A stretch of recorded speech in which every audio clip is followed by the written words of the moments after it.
Happy Humpty mga tea! So for today, I will be sharing with you a question from a former colleague. Actually, for me, this is a very basic question. Pero isa sa mga pinaka-importanteng dapat kinoconsider ng mga virtual assistants or ng gusto maging virtual assistant. Ang sabi niya, or ang tanong niya, hello, ano kaya required laptop kapag sa VA? May idea ka ba?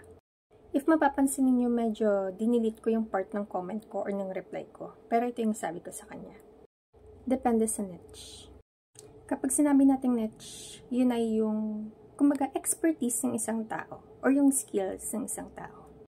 For example, ikaw isang IT, software developer, front-end developer, engineer, or whatsoever. Mostly sa mga napapansin ko na job posts, nire-require nila ang mga IT people na matataas ang processors. Isa din sa mga napansin ko yung mga graphic designers. Nire-require din nila na matataas yung specs ng equipment nila. And for admin roles or any admin roles, they are only requiring, mostly sa mga napapansin ko, Core i5 with 64 GB, 8 GB RAM or something. Kung medyo nabibigatan kayo sa mga requirements na yun,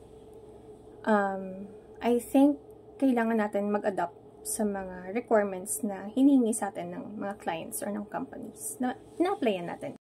Kailangan natin maging handa kasi hindi madali pumasok sa virtual assistant world or sa VA world.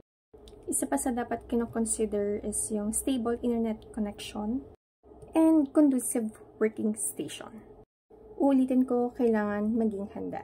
Hindi kasi lahat ng clients nagpo-provide ng equipments and hindi lahat ay nagbabayad ng additional pay para sa internet connection.